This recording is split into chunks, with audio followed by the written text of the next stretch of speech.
been a little over a month since I've done anything with this X3550 Model 2 £15 IBM server. So let's pop it open and see if we've got any upgrades to put in it.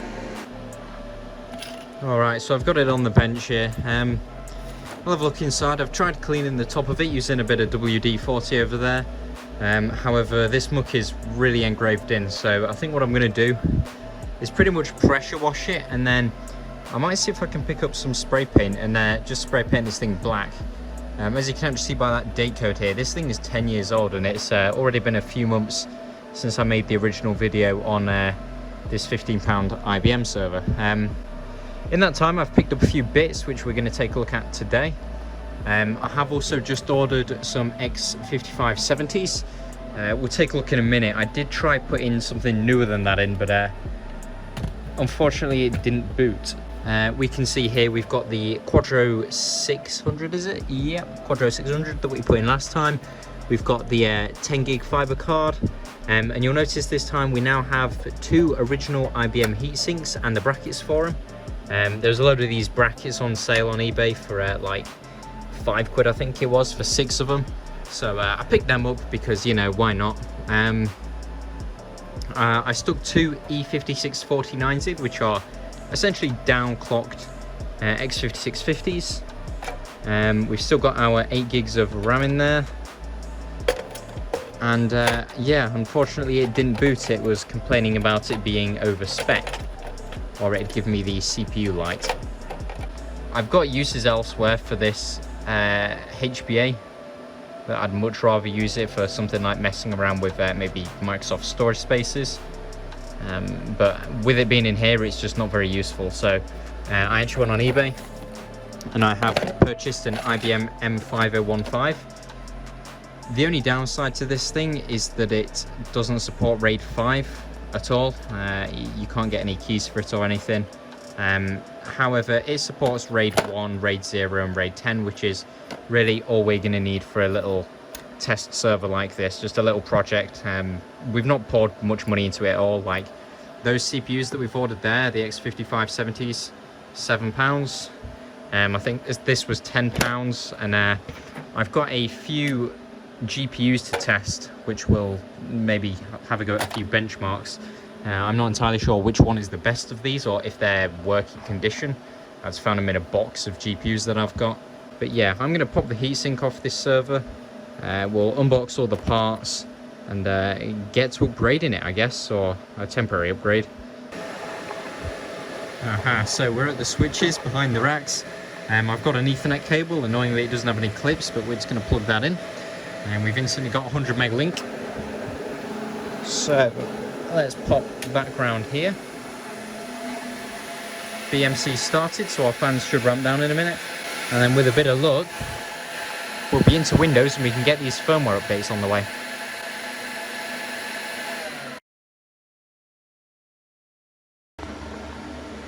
So as we can see there, that is where our board light is coming on from, because there's actually an orange light right next to that CMOS battery. So let's unplug our server and pop this battery out. I've never actually taken one out of these little plastic things before, because I so rarely actually need to replace CMOS batteries. They tend to just last years. Bit of dust on there too, get rid of that. Oh, that's not too bad. So this here is a Panasonic CR2032, and interestingly we're replacing it with exactly the same model. It just looks a little bit different, but oh well. Let's slot that in there. And this one's out of a known working server. It was out of the X3850X5 before it died. And that battery, well, let's just pretend it didn't exist. Let's pop our PCIe bracket back in. Let's give the server some power. And hopefully that is the end of our jiggery doodah with the board warning. And then I'll have to grab a Windows USB, and then we can get Windows Server. I think I'm going to put 2012 R2 on this. I much prefer having things like 2016 on, but considering we're dealing with just hard drives, and a much older processor. I feel like 2012 R2 is more within its time frame, shall we say. Because, you know, we're going to be pushing if I put 2019 on here, 10-year-old processors, I don't think they'll keep up. Well, they will, but it won't be very good, I don't think. Well, I've tried playing with a few BIOS settings, but it's still not having it and going to UEFI boot for the onboard Pixie. So what we're going to do is, I think I'm just going to pull this controller out and we'll pop this guy in for the time being. Once that's done, I'm going to plug in this computer again with another power cable, and what we'll do is we'll remotely deploy an OS to it, because at least that way I don't have to go and make a USB or anything. We can do it all over Ethernet, which is better in my opinion. So yeah, let's get started with that. Let's remove the power out of this guy. Let's take a look at our new RAID controller here. So this one, as I mentioned before, is proper RAID. The only thing we're going to have to do to this new card is remove the PCIe bracket. I don't believe that's going to fit, and we don't need the low profile one. Well, that might fit actually, but I don't know how I feel about having a bit of metal hanging over, so... Well, maybe we can just remove, there we go, the entire thing in one go, so much better. All we have to do now is remove the card from the little riser card, slot the new one in, and then we'll be good to go. I just need to grab a screwdriver and remove those screws, and what we'll do is we'll attach this current back plate onto this card so we don't lose it. Okay, so we've got the old RAID card out of the way. That's all boxed up over there now. Just time to get this new RAID card installed. I keep calling that other one a RAID card. It's a HBA, but oh well. Awesome. That's in. Push that down. That is our RAID card in. An actual RAID card.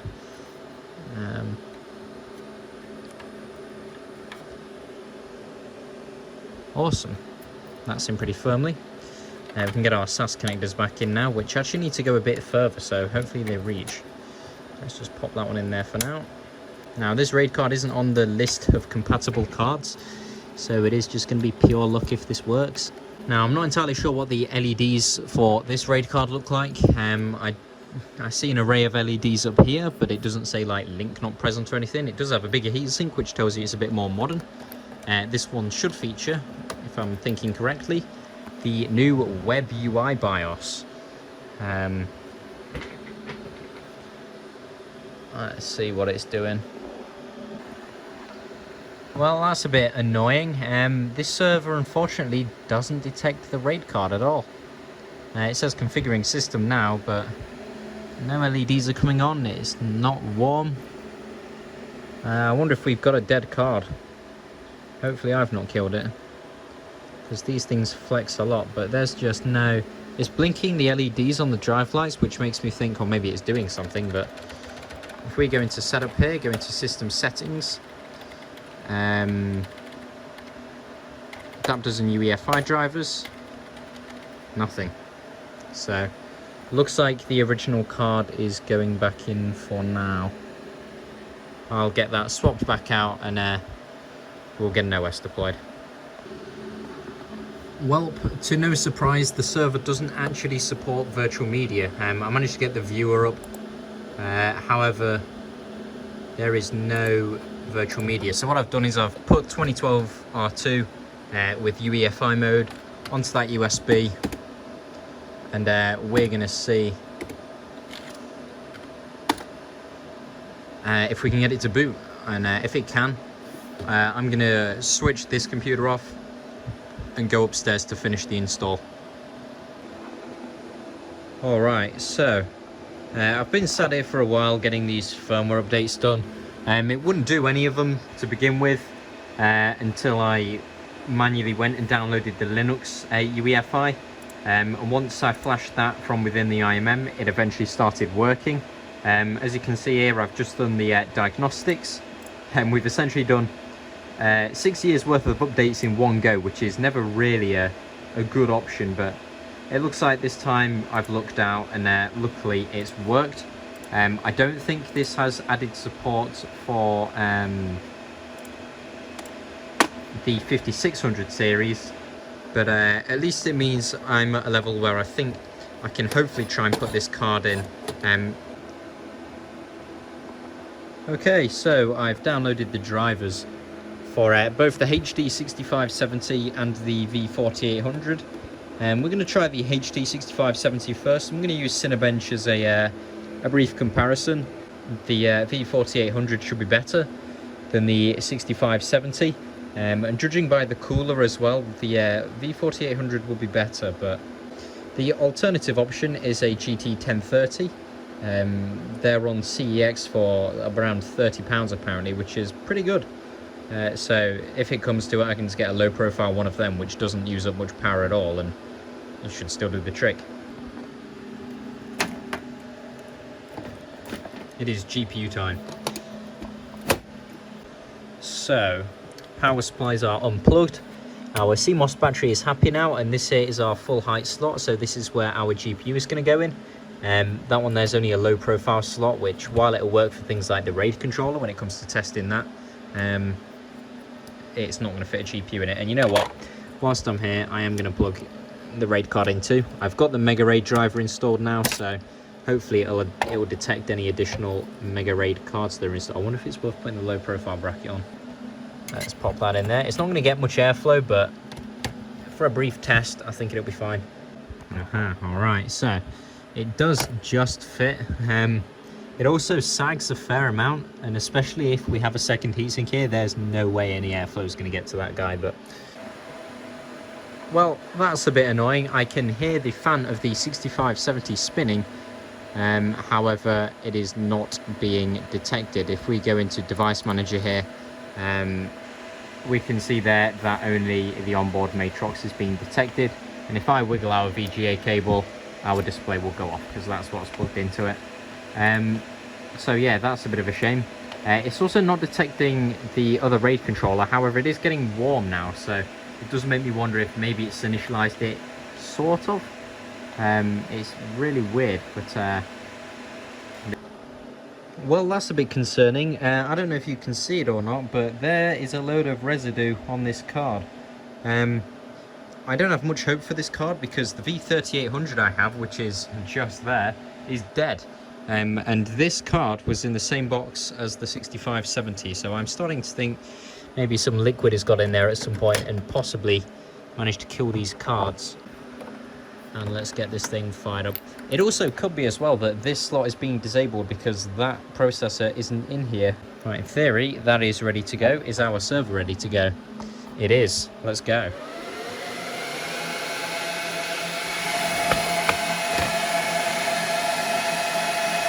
Yep, fan's definitely moving on that card. We have a winner. Would you look at that? The V4800 is booting. Now the next question is, will the drivers install without it crashing? Interesting indeed. We have full 1600 by 900 resolution. The driver is installed. Oh, it requires a reboot. Ah, lovely. Okay, so before we run the benchmark, these are the specs that the Fire Pro Control Center are giving us. Things are still a bit slow, which is because this hard drive is only 5400 RPM, which is absolutely dreadful. We have 1 GB of GDDR5 memory, so that's better than the other one. It's a V4800, as we know, and apparently it's not available to get the core clock and frequency. This is now set to real time. Let's run the GPU test and see what we get. Now I think it's doing it. There we go.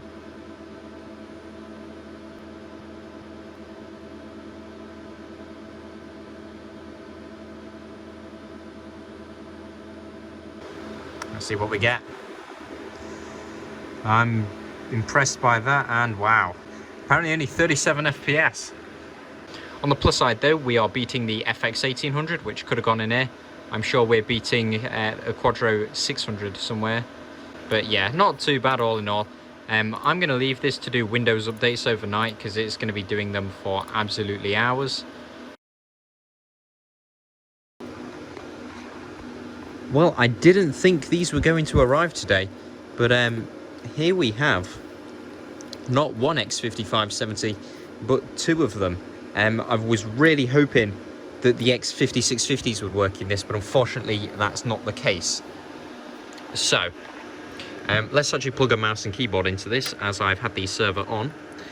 Left it doing updates for a few nights, and it certainly seems like it's done all right, really. So here it is. It's just signing in now. It's running Windows Server 2012 R2 still, until I can get an SSD for it, which I might cover in another video. I don't have any that I can buy at the moment on eBay. It's going to have to stay on a little slow 5400 RPM drive. But if there's one thing that we are going to change today, it's this horrible E5504.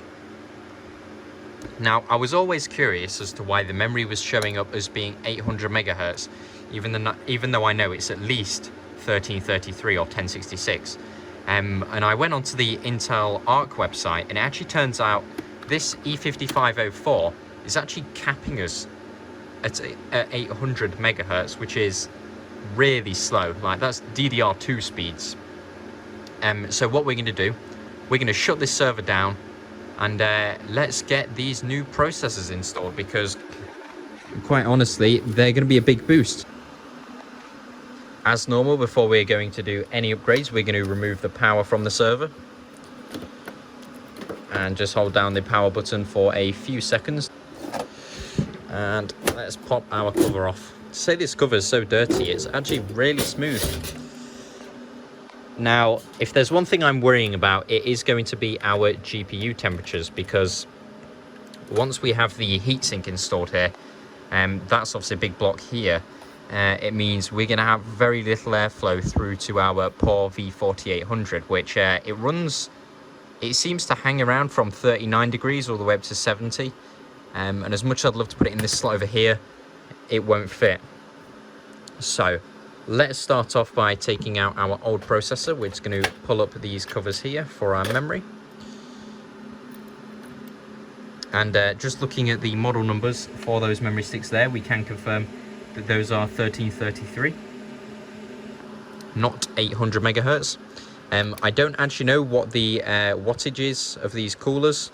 I don't believe it's a lot. That's another thing we are going from, is an 80 watt TDP to a 95 watt TDP. However, I think it will be fine. That is mucky. Much better. Check out the shine on those.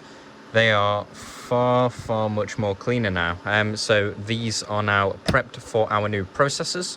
What we're going to do is pull out our old E5504 here. There we go.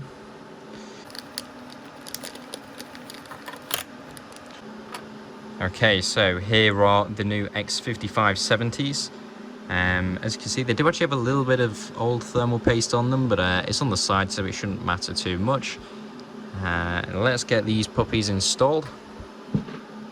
We have our 1366 socket here, and like any CPU, especially from the old Intel 2009 era, we have two little notches on the side. I'm just going to line those up and then just drop the CPU in. Absolutely no force needed.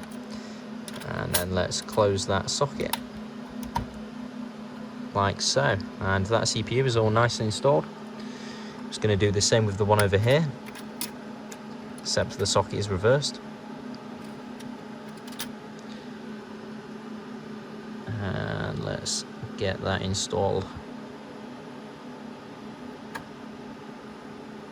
Make sure it wiggles a bit, and with a bit of luck,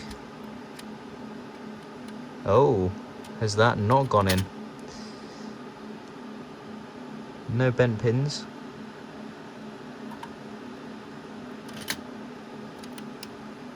There we go. They really didn't design this little metal bracket very well. It's borderline nudging on it. It's a bit of a pain.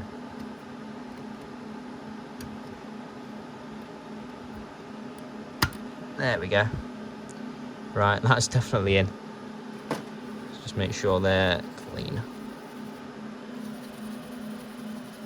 And then we're going to apply, hopefully I have enough of this MX4 left. Well, we did have a little spudger at one point, but I managed to completely screw that up. We've got a huge amount on this processor and we ran out on that one. Hopefully though, this is enough to cover it. That one will most definitely be covered. This one will be interesting, but we can monitor temperatures, so it shouldn't be too hard to see if it's overheating. So let's move that out of the way. I don't think we can do anything with this. We'll see. Let's get our heatsink installed. So that should just sit down, really. There we go. And with a bit of luck, that just presses down like so. Okay, so that is processor 1 all done. Let's slodge number processor 2 heatsink on. I can tell that thermal paste is going to go absolutely everywhere. So let's just hold it down for a second and then open it up. That's actually not too bad. So it does make me wonder if it's worth just having a quick look at processor, this one here, and just see what that's like. And to be fair, for that tiny little sludge, we've got pretty much full coverage.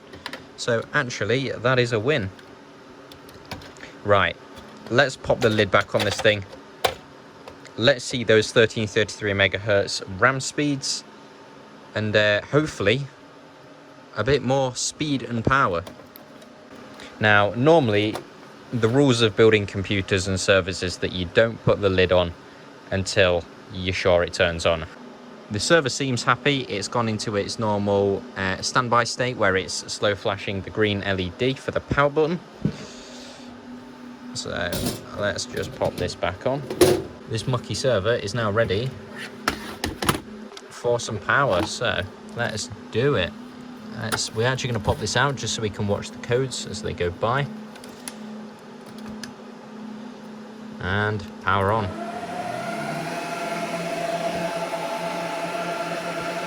Two Intel Xeon X5570s. It actually says our RAM has changed as well, and we now have 16 gigabytes installed apparently.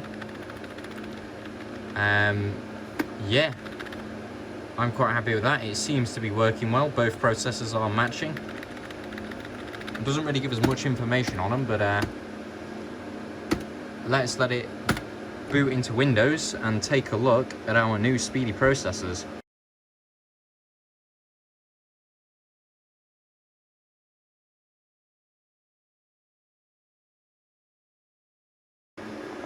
I'm also, as I mentioned last time, I am going to actually sand down this top cover to get rid of this really embedded dirt. And then what we will do from there is spray paint the top either silver or black. I'm going to try and preserve the blue on these little buttons here, but there's really not a lot I can do with this top cover in terms of cleaning it up more, quite frankly, because there's just that much crap on it. No matter what I use, it's not going away. So yeah. Oh, lovely. Installing managed software, Google Chrome. Lovely stuff. So our GPU here is idling a few degrees higher. We're now at 40 degrees instead of 36. However, we've now got a full 16 gigs of memory, and as you can see there, we're running at 1333, which is much better. Our hard drive is still on the absolute go slow, but that's fine. I've applied the Windows power profile to maximum performance, so we can hopefully get as fast as we can out of this guy. So let's throw Cinebench on it when it calms down a bit, because there's still a little bit of activity going on. And then I don't think I saved the previous score because of how terrible it was. 15th of the 7th actually. So what did we get? So before we had a score of, we didn't. We only saved the GPU one apparently. Well, I did film the previous score, so we can compare it against that. It's still doing stuff. Now the server's actually still fairly quiet. I can't really hear it. So obviously our temperatures are still under control. All of that thermal paste clearly is doing its job.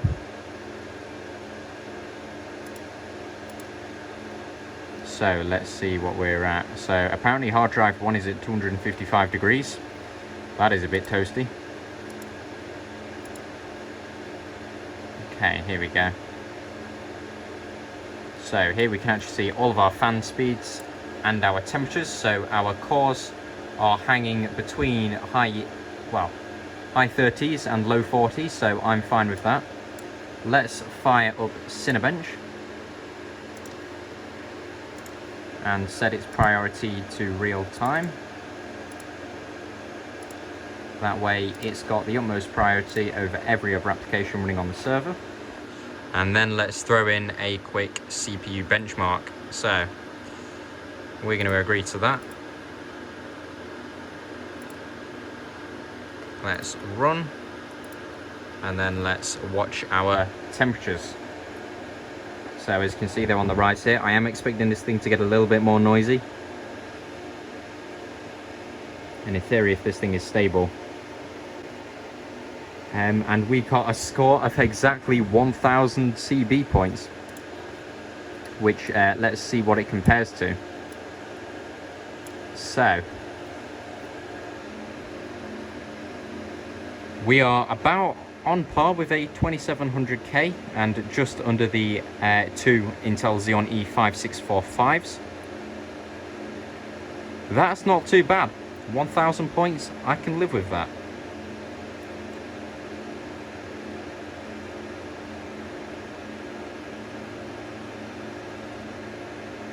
Well, I'd consider that a win. I don't think it's going to make any change to our OpenGL scores.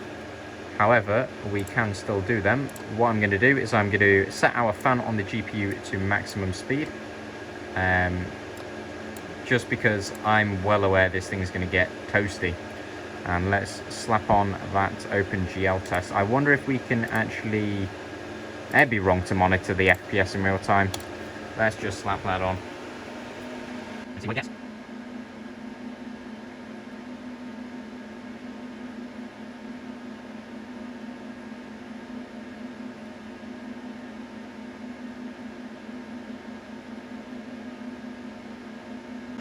I did see some stutter in there. 42 FPS. That is an increase of almost 5 frames per second just from having more capable processors installed. Now that is pretty decent, and let's take a look at our temperatures here. So we went as high as 55. And I don't think our CPUs went too hot, so we actually saw highs of 68 in Afterburner.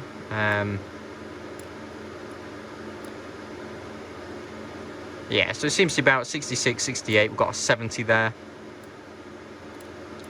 Nothing above 70. So yeah, you know what? I'd call that good.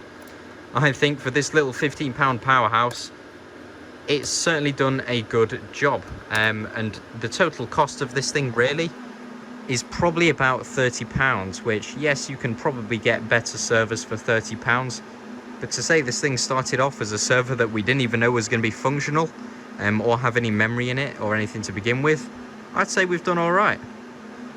So yeah, I'll catch you all in the next video. I'm going to go and slap this video together, and hopefully we'll be able to get some rails for this thing, get the spray painting done and get it mounted in the racks. I'm not actually 100% sure where I'm going to put it in the rack. Really, the only space we have at the moment is at the top up here. However, I do have to be careful because I have got all of these cables running here, so yeah, I really didn't think about that. However, the rack mounts will only come here, so I guess if we put it on the top 42nd U or the 30th U, we might be able to get away with that. And then it will look much better in here. I think what I might do as well is move this X3550 M3, move that up to the top, put the other X3550 M3 underneath it, and then put this server underneath that. I don't think I'm going to be buying any more servers anytime soon. Quite frankly, I have enough of them as it is. But you know what? Maybe if I find another little £15 server that is looking a bit beaten up, we'll maybe buy it just to have a bit of a fun project to do. So yeah, catch you all in the next one. See ya.